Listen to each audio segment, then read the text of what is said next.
wabarakatuh. Halo teman-teman. Perkenalkan, kami dari kelompok 3. Di sini saya Tama Leni Walida dengan NIM 58. Saya Nur Saidan Alfiani dengan NIM 21. Saya Haura Aina dengan NIM 66. Saya Rizka Aulia Putri dengan NIM 61. Saya Dita Apia Putri dari NIM 64. Saya Raisa Siva dengan NIM 60. Di sini kami akan menjelaskan tentang transport aktif membran. Jangan lupa nonton videonya sampai akhir ya. Transport aktif. Transport aktif adalah ketika partikel bergerak dari daerah dengan konsentrasi rendah ke daerah dengan konsentrasi tinggi. Hal ini juga dikenal sebagai bergerak melawan gradien konsentrasi. Hal utama yang perlu diingat adalah bahwa transport aktif memerlukan energi. Jika transfer pasif diibaratkan seperti bola yang menggelinding turun dari bukit secara alami, maka transfer aktif adalah kebalikannya. Kamu bisa membuat bola itu naik kembali ke atas bukit, tetapi kamu harus mengeluarkan energi untuk melakukannya. Sel membutuhkan jenis pergerakan zat seperti ini agar dapat berfungsi dengan baik. Sebagai contoh, sel otot jantung yang bertanggung jawab membuat jantungmu berdetak, memindahkan molekul atau ion melawan gradien konsentrasinya. Tipe transport aktif ada 3, yaitu 1. Endositosis, 2. Eksositosis, dan ketiga ada pompa protein. Saya akan menjelaskan tentang pompa ion peran ATP, cara kerja protein pembawa. Terkadang, sebuah sel menggunakan transfer aktif untuk menarik partikel besar menggunakan membran selnya, yang dimana ini disebut dengan endositosis. Salah satu jenis endositosis disebut dengan fagositosis. Ini sering terjadi ketika sel mengambil beberapa jenis nutrisi di dalam jenis lain dari endositosis yang disebut dengan pinositosis. Sel mengambil cairan dengan membuat kantong-kantong di membran sel, yang dimana sel dapat menelan sejumlah besar cairan dengan cara ini untuk menjepit kantong-kantong membran sel tersebut ke dalam sitoplasma. Lawan dari endositosis adalah eksositosis. Eksositosis terjadi ketika sesuatu perlu keluar dari sel. Sel dapat mengeluarkan molekul atau limbah dengan cara ini untuk menyatukan vesikel yang mengandungnya dan dibatasi membran dengan membran sel, memaksanya keluar dari sel. Cara yang baik untuk mengingat bahwa eksositosis adalah cara bagi benda keluar dari sel adalah karena kata ini terbagi menjadi 2. Yang pertama dengan kata exit, itu sama dengan keluar, enter sama dengan masuk. Terkadang sel menggunakan pompa protein khusus untuk memindahkan molekul atau ion kecil melawan gradien konsentrasi ke dalam dan keluar sel. Contohnya adalah pompa natrium kalium. Dalam proses ini, pompa menggunakan energi dalam bentuk molekul ATP untuk memindahkan ion natrium keluar sel dan kemudian memindahkan ion kalium ke dalam sel. Pompa protein yang digunakan dalam transport aktif membutuhkan energi karena molekul atau ion bergerak dari area berkonsentrasi rendah ke area berkonsentrasi tinggi.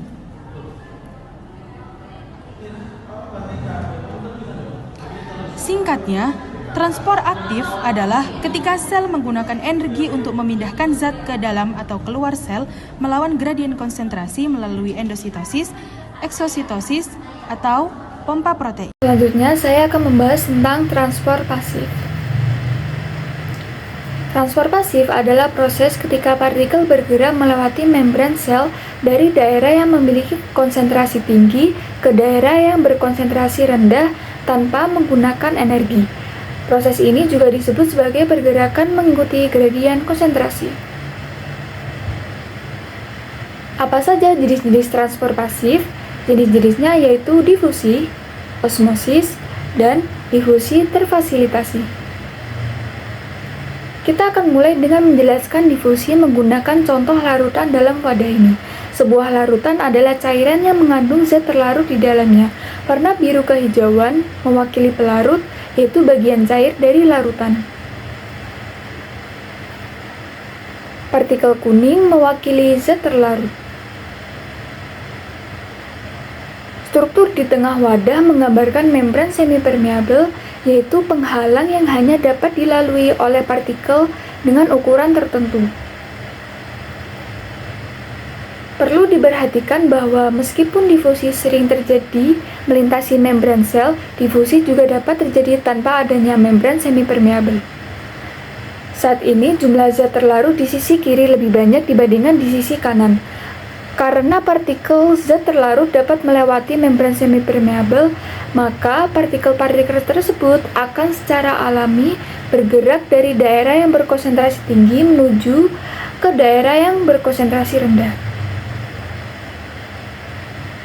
Proses ini akan terus berlangsung hingga kedua sisi wadah memiliki jumlah partikel zat terlarut yang kurang lebih sama.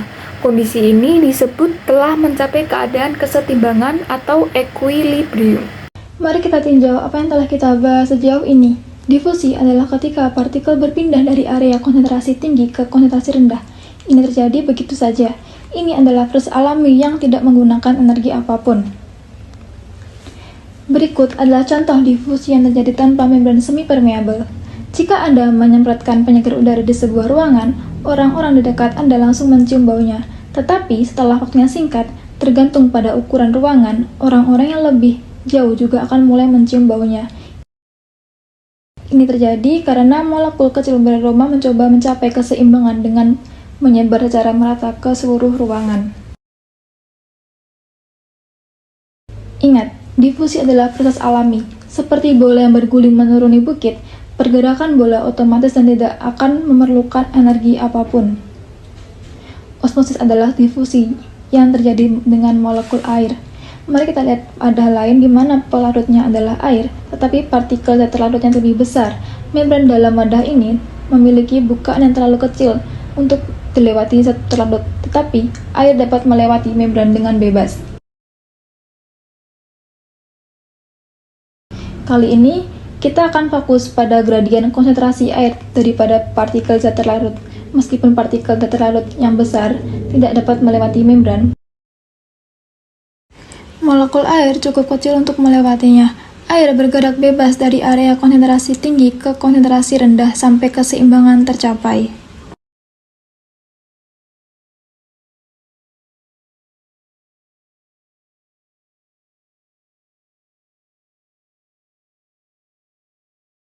Di kedua sisi membran, kondisi bisa sama. Dalam sel, osmosis berarti pergerakan air melalui membran sel. Air dapat masuk atau keluar dari sel lewat membran, sampai sel mencapai keadaan seimbang dengan lingkungannya. Jadi, sama seperti difusi, osmosis juga merupakan proses pasif, tidak memerlukan energi. Proses ini terjadi secara otomatis. Sekarang, mari kita bahas difusi terfasilitasi. Ini juga termasuk transportasi pasif, di mana molekul bergerak menembus saluran protein khusus pada membran sel. Saluran protein ini bekerja seperti gerbang atau terowongan yang memungkinkan zat tertentu masuk atau keluar dari sel.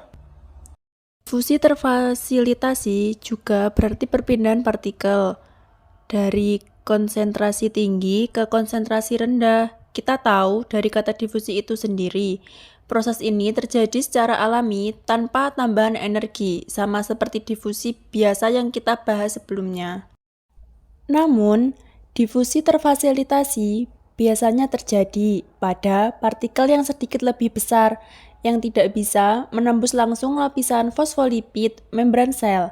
Jadi, mereka tetap bergerak mengikuti gradien konsentrasi, tetapi melalui saluran protein khusus. Kesimpulannya, transportasi pasif adalah proses alami yang tidak memerlukan energi dari sel.